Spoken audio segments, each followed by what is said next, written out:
Learning Network webinar, social media and email marketing tips to increase farm market sales. I'm Beth Holtzman, and I coordinate the Women in Ag Learning Network. I will be moderating the session. Lisa Scarborough from Iowa State University will be handling the technical aspects of the webinar. Our presenter today is branding strategist Pam Knights. Based in Vermont, Pam brings more than 25 years of marketing experience to culinary, hospitality, and agritourism businesses in New England. Her goal is to provide businesses with the marketing tools and strategic planning they need to accomplish their business goals and effectively reach their target markets within their budget. Pam has a short but information-packed presentation for this 30-minute webinar. Welcome, Pam. Thank you. Welcome to all who are tuning in. There's a lot to cover today, so I'm going to have to skip along here and ask you to hold questions until the end. As you know, we are about to talk about 5+ tips for more effective social media and email outreach with the goal of increasing your sales at farm stands and farmers markets.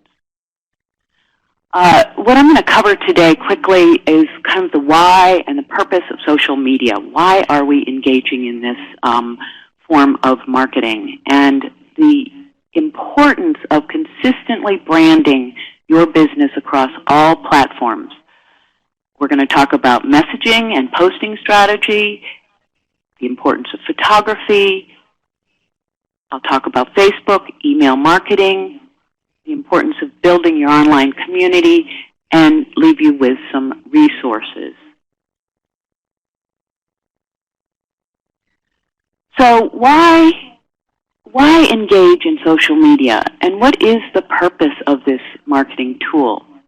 First and foremost, it is to build online relationships and conversations with existing customers and potential customers. It's an excellent way of building brand awareness and recognition. The interest you generate will hopefully lead to a sale, but it is not first and foremost a sales and marketing tool. Keep in mind, it is first and foremost a way to build online relationships and conversations and show your personality to potential customers. It is a way to inform and educate as well as entertain people. And that's critical in any form of marketing, educating your customer. It's an opportunity to build your online community and digitally market your business with that ultimate goal of increasing your customer base and boosting sales. Brand consistency. You'll hear a lot about that from me if you take any of my webinars. The consistency will lead to brand recognition. You need a number of impressions to saturate somebody's subconscious to actually go, oh, I've heard of them, with a logo, and then you will often have a color palette that complements that, a tagline that says who you are, what you do in a few words, a boilerplate description, which is a paragraph about what you do in your business, and that should be used consistently on your website, on your Facebook About, on any online directory listings. It should include your unique selling points. You know, what's your niche? And it needs to be consistent across all forms of marketing communications, whether they're print or digital. I could show you many, many examples, but I'm going to just focus on one of my clients here, Golden Russet Farm. And you saw here in their, if I go back in their logo, it just says Golden Russet Farm. Doesn't tell me what they produce. Here, we've got greenhouses. They're certified organic. They have CSA, vegetable and flower plants, cut flowers for events. Front and center. It tells me exactly what they do. It also tells me where they are. It drives me crazy when I can't tell where a business is located. So everything that you need to contact them is front and center. You want to make a customer's job, easy to get in touch with you. Carrying that brand forward, here is the Facebook cover photo and then the profile pic.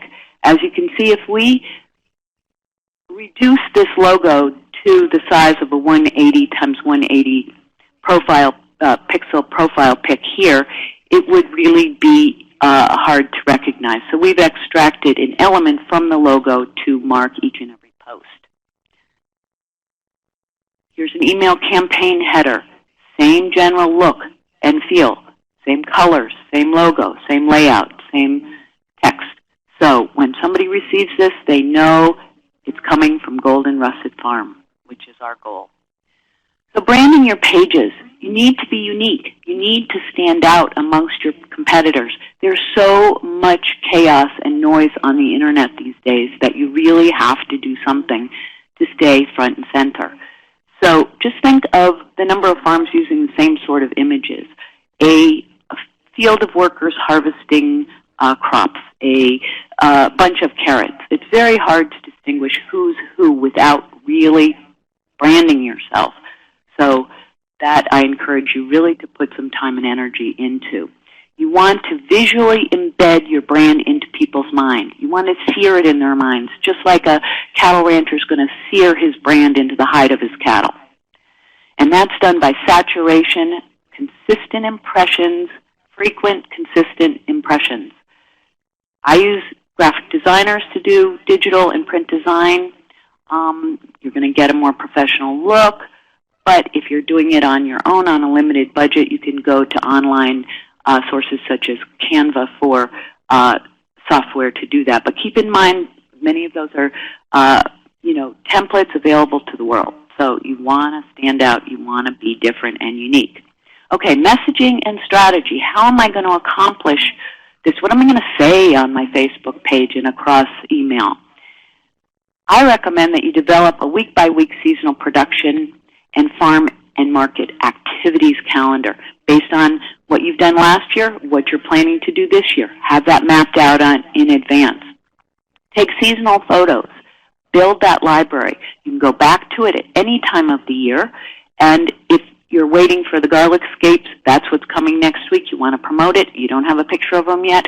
Go to your library. Build excitement. It's coming on next week. You want people thinking about that.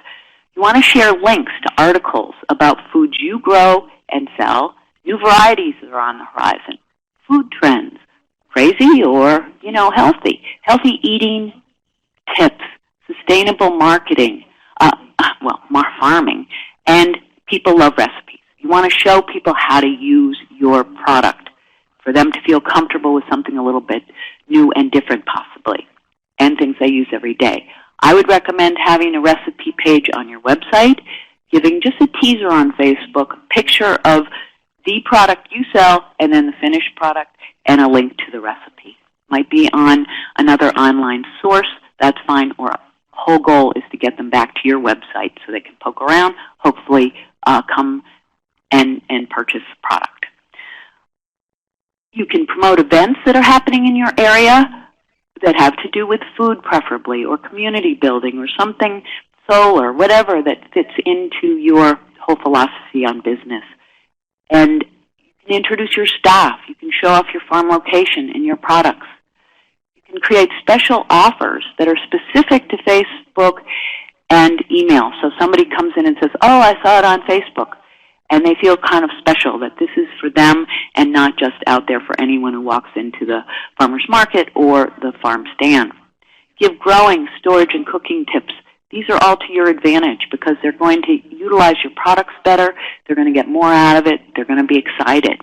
Post cartoons. Entertain people, but keep them in good taste. Recognize accomplishments of other farmers and industry leaders. Be patting people on the back as you would like them to do with you. It's a community. You want to engage with others in your food community. And you want to link to supporting pages on your website, as I mentioned. That's really key, and to other businesses. Photography is critical. Facebook is definitely photo-driven. HubSpot.com is an excellent source of marketing information. I use them a lot. Here you can see that a photo post will get 53% more likes on the average and 104% more comments than just a text post. I would definitely recommend that you use a photograph with every post that you put up, or a link to an article that brings up a photo to illustrate that article. If you have a smartphone, take it everywhere with you. Take these photographs for now and for use next season. You'd be surprised how handy they'll come in. It may be pouring out, as it is here today, and you can't get that great shot you wanted, but you've got it in your photo library. You want to show people actively engaged with your products, with your staff, and with your market. Not just, an inanimate sort of, well, food is not inanimate, but it's alive. Not just the product, but people using it. So they're like, I want to use it too. People are very sensitive, some of them, about especially their children. So if these are your customers, make sure you ask them if it's okay. Then you can tag them. Then they'll be apt to share their photograph. But out of courtesy, I think it's important to ask. Facebook will resize your photos, but if they're under 100 kilobytes, they won't compress them further. I use a photo editing program. I like to crop and improve the color and make sure that things are sized properly. There are a lot of free ones available to you. You save photos, charts, graphics as JPEGs so you can upload them easily. As I said earlier, Facebook, it's less about marketing and sales and more about conversations and relationships. I would recommend that you customize your Facebook URL. You can go here to Facebook, and they will walk you through the steps of, setting up your vanity name, your username. So it would be / Golden Russet Farm. If that's taken, maybe / Golden Russet Farm VT. But keep it to the name of your business would be my recommendation for search engine optimization purposes. You want to link to Facebook on your website and vice versa. So on Facebook, you're linking back to your own website and doing that in appropriate posts. I would recommend, frequency is really important, at least 1 to 3 times a week, if not more, during the growing season. Again, mixing it up, keeping it, 30% self-promotion. It's not sale on your page. It just will turn people off right away. Keep the text short, 100 to 250 characters. Keep the photos, the main focus. You can compose and schedule your posts in advance. So, it's a rainy day, you have time, get them done for the week if you know it's coming up according to that schedule that we talked about earlier. Like and comment on related business pages. You want to make friends with other businesses and you want them to come back and like your page as well. Commenting on related pages such as tourism, community, your area, other farms, whatever. That's getting your name out there. And when people are going through reviews, they're going, oh, look what's happening here. I want to go visit. They click on you, and there you have somebody, a new follower. You also want to be responding and liking other comments on that are on your page as well, and engaging with the people you are talking to. Email marketing. I would highly recommend that you set up an email management account. It's free at MailChimp.com. There are many, many out there. Constant Contact is $15 a month after the 60-day trial period. You can have up to 2,000 names in MailChimp for free. It's a law that actually is enforced on the Internet that people have to be able to unsubscribe from your from getting your emails. They have to have that option. And that is possible. Everything's set up through an email management account for you to do that. You can create various lists. You can have one general one that everybody feeds into, or you can, if you want to communicate with your vendors or your CSA members or whatever, you can segment them out. You can offer an opt-in link, which will automatically put the data right into your list on your website and on your Facebook page. You want to customize your email template so it's a branded header. So every time somebody receives it, it's like, oh, it's coming from Golden Russet Farm. I want to receive information from them. They don't have to take 3 seconds. That's all you get to figure out who it's coming from. There's an auto footer text that you'll have to customize, and I always put in so that I can manually, because people are required to subscribe, that when you're manually entering people who are already customers, it covers it. So I say you opted in on our website, Facebook page, at an event, or are or have been a farm customer. You can send out brief weekly or biweekly updates, special offers for email subscribers only, include photos. You can send out, once a month newsletter. It has a lot of opportunities for you to communicate with people. There's some great resources. If you aren't familiar with Vermont Harvest of the Month, it is a treasure trove of information. It's an initiative that was put together by Green Mountain Farm to School, and they were then joined by Food Connects and Vital Communities. This is a really rich website. It has ready-to-go tools and resources that you can use on your Facebook pages, at the market, in your emails, whatever you're doing to promote the foods that you're selling. They give you free monthly harvest posters that are really attractive, like this tomato. There's an educator sheet. There's also a home sheet, so you get recipes, cooking, storage tips, health benefits, art projects. It's really a great resource. I would highly recommend it. And then you can get free recipes. Everybody loves recipes. And here by the Vermont Food Bank, there is 40 fruits and vegetable recipes. You can talk about nutritional value, storage advice, all the things I've mentioned, and link back to them for the actual recipe.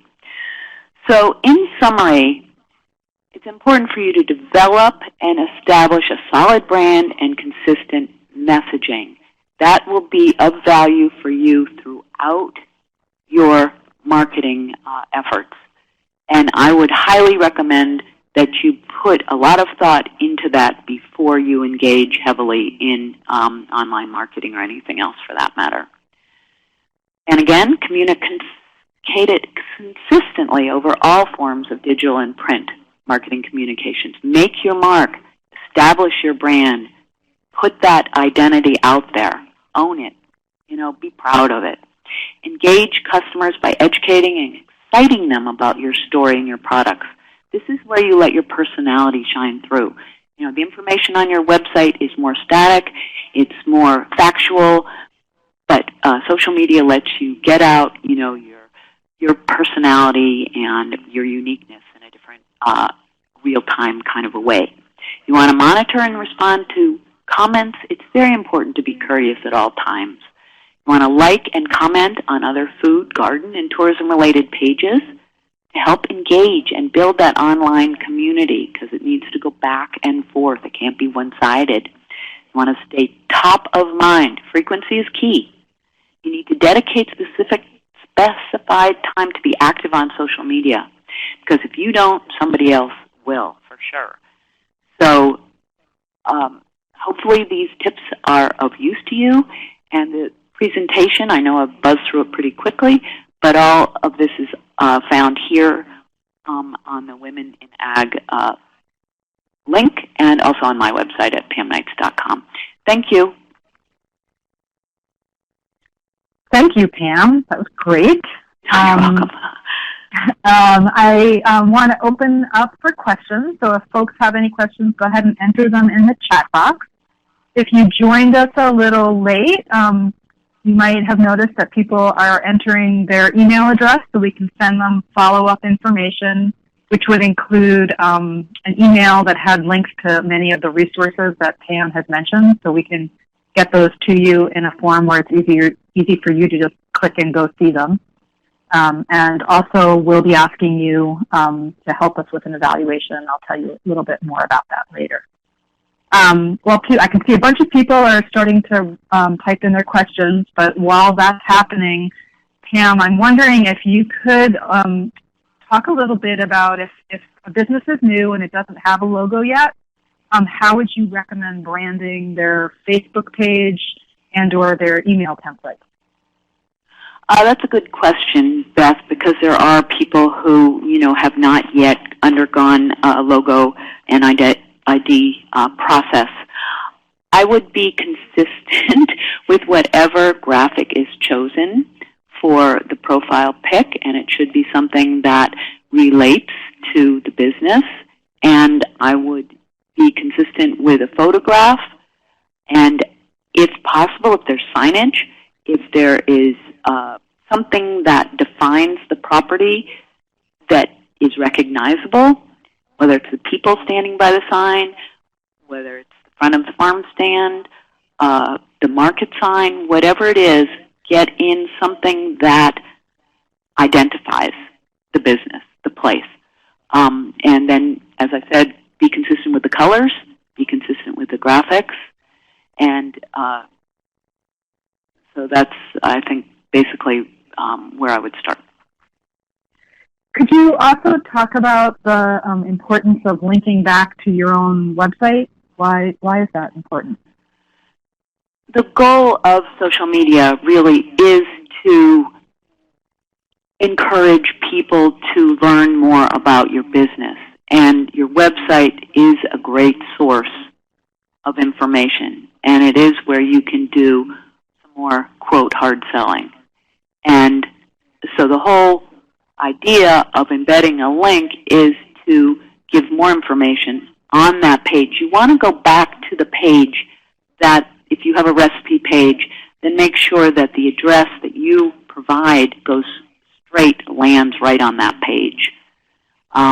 So it's a way to get people onto your website, which is the goal.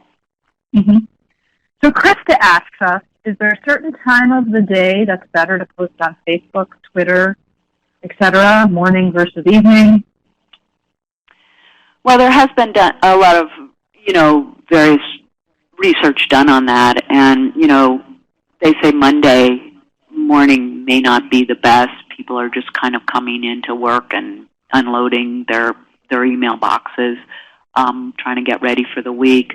If it's a entertainment, recreation, farmers market kind of thing, you want to be closer to the time, of course, that it happens. So Thursday, Friday is really recommended for, events. But I find, because I'm so busy, I post at all times, and I do it whenever I can. So I do find better engagement, I think, in the morning and in the evening. So, and some people are doing it at lunch. So, it's really hard. I would experiment, and I would track and see what works best for, your clientele, basically. So M. Carter asks, should you post the same material on multiple social media accounts? Yes. Or tailor your message to specific accounts? No, I would make your life easier, and I would work on that saturation piece, decide what it is I'm going to promote today, this week, stick with it across all of your platforms. Yes, you have to tailor it a little bit. For Twitter, you got to get it down to 140 characters, and email, you can go into more detail. Blog, you can go into all kinds of detail. Facebook, keep it to 2-3 couple sentences at best. But I would stick with the same message. And Kanesha asks, where can we find the research on the time to post on social media? Do you know where you? Yeah, I would go to HubSpot.com, but I would also just Google it and say best times to post on Facebook, best times to post on Twitter, and you'll find all kinds of articles, chat, information out there. But also, if you aren't using Facebook, there are things called insights where you can see how many people have seen your post, and you can see how many people have commented. You can see that, so it might be specific to your audience. There might be general recommendations, but you might find that your audience is lunchtime audience or in the evening audience. And also, I've seen, I can't remember where I've seen it, but I've seen some different statistics on men versus women and different demographic groups. So if you might want to, when you look at the research, think about the demographic of your target customer and look for when they are online and which social media they're on. Very good point. The general might not be your specific target customer. Yeah, thank you, Beth. That's really good insight.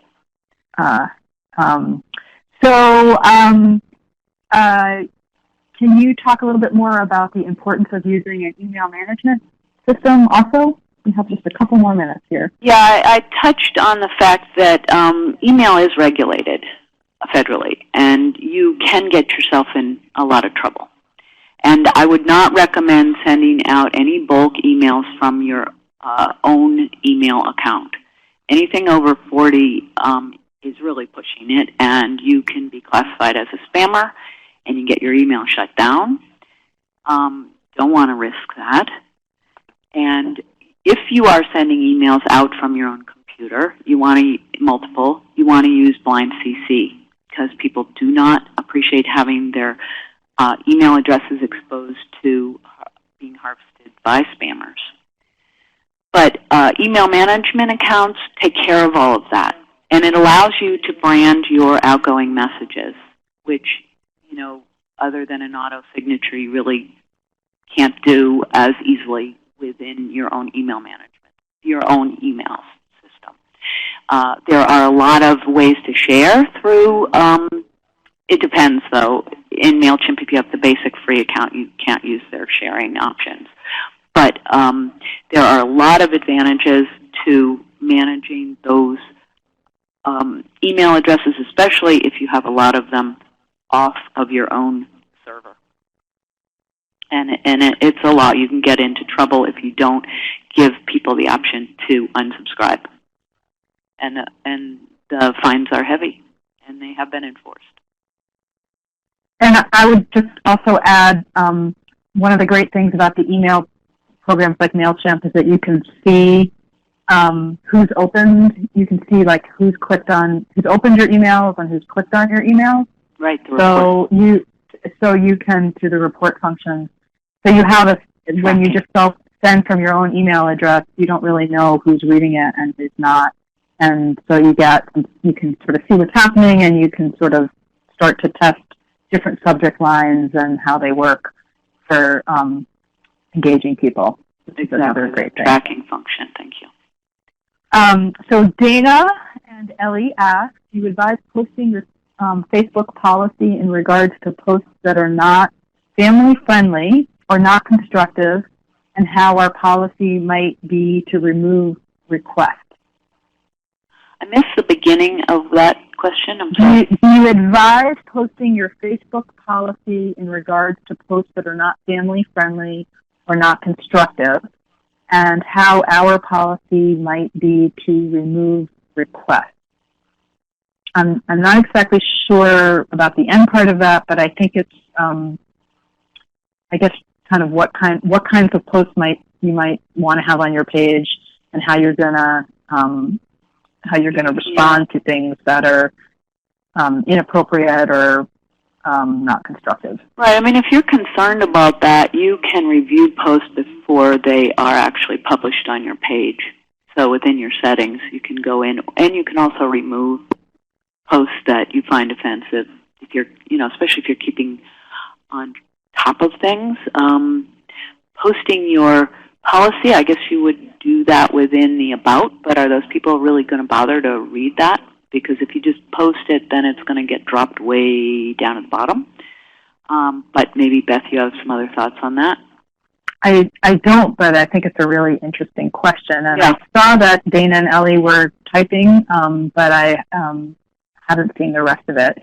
If we're actually, I'm seeing it's 12:31 already, and so it's time for us to sign off. But if any of you have additional questions that you want for either for us here at the Women in Ag Learning Network or for Pam, you can send them to me I'll put my email address in the chat box, and I'll get them to Pam or answer them if I know the answer. You can send your questions to me, and we'll try and get them answered.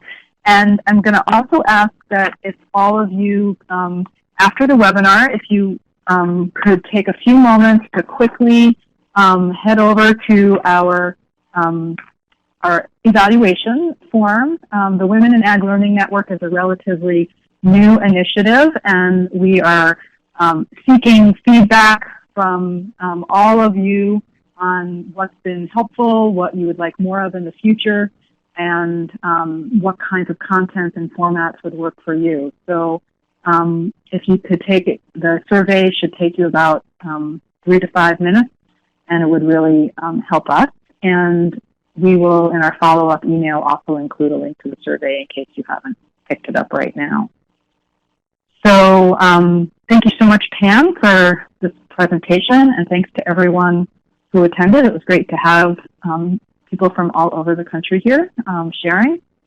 And with that, I'm going to say goodbye. Thanks very much.